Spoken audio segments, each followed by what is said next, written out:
Hello, I'm Matthew Malcolm with Pacific Nut Producer Magazine, reporting to you from the annual conference of the Almond Board of California here in downtown Sacramento. I'm here with the new CEO and president, Clarice Turner. Really exciting opportunity to meet with you here today, and the opportunity you have to meet with so many growers in the industry. You spoke with Richard Waycott, the outgoing president, at our expos as well. You delivered a great State of the Industry presentation here at the conference.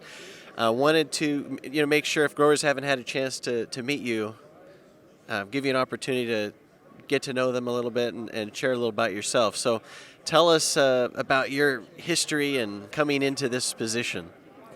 Oh my goodness. Well, I have a great passion for agriculture because my roots go very deep in the state, back to 1773 when my family first came here, and they've been farming a lot of different crops since then. I mean, crops come and go in the state, right? But good times and bad, and have learned a lot and adjusted quite a bit. I grew up with those stories and being part of that. Artichokes, heirloom tomatoes, peaches, and almonds, actually, in Capay up north. So it's always been part of my story, my history. So great passion for it, and I am absolutely thrilled to join the Almond Board and the industry. It's a tremendous industry, and what an amazing product. It's great. Now, what was your previous position before? You worked in the wine industry, right? I did. Most recently, I was president of Joseph Phelps Vineyards in Napa Valley, which was a great pleasure, 4 years, and the family chose to sell to LVMH. And then prior to that, I was Starbucks and PepsiCo, Taco Bell, several different brands, consumer goods, marketing operations. I ran food for Starbucks and, dealt with the global supply chain of trying to get food into a system that's got 20,000 stores across the U.S. So I learned a lot about formulation and marketing and tons of years of experience dealing with lots of different food products. Well, that's great. It sounds like you know marketing, but you also know California agriculture, and it's been a full immersion, right, in the last weeks and months getting ready for this role. So really excited to have you here. It's a really difficult time in the almond industry. Interesting time to be coming into this position, but we want to gauge your optimism and opinion as far as how you feel you can make a difference in your role here at the Almond Board in the future. Well, I'm an optimist, that's for sure, but I also looked back into the history of the almond world to try to find out what can we learn from the past. I went back to the 1850s when almonds were the first year almonds were a commercial crop in the state of California, when prices were 18 cents a pound. And then fast forward to 1933 when they were 8 cents a pound. All right, a lot of volatility, a lot of cycles in the market, and every time there's a down cycle, what happens is innovation. Right? This industry is full of grit and innovation as a DNA.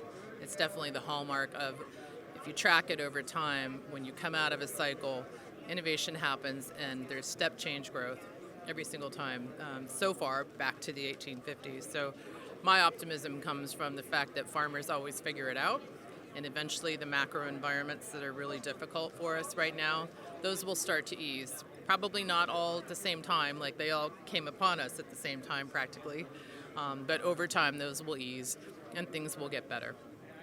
And I understand in your presentation, we talked about the 4 products that you get from almonds. And that's a recent message I think that the Almond Board is trying to get out to, beyond the industry about the importance of almonds. Can you elaborate on that? Oh, 100%. 4 crops per drop is essentially the message, and that is what we grow, right? We not only grow a kernel, it comes in a shell, which comes in a hull, and there's a tree that's producing it, so that's 4 crops.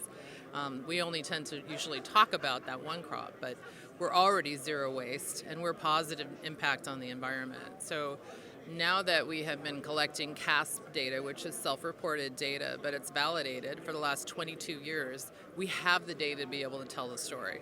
Super important and very powerful because it's fact-based, so there's no argument about it.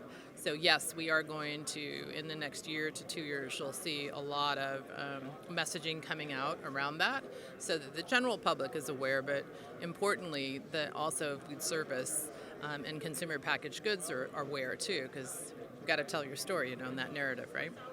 Yeah, the Almond Board really has a number of responsibilities, and for the industry, and making sure that consumer perception is correct, that they really understand what the almond industry is all about. But also, at the end of the day, the growers also want to make sure that they make a good living. That they can get the return with the high input costs, opening new markets, whatever we can do to make things better. So we really appreciate the Almond Board and you taking this role at a really critical time in the industry. So thank you, and we look forward to working with you. Well, thank you so much. Read more about these things in Pacific Nut Producer Magazine. I'm Matthew Malcolm, CaliforniaAgNet.com.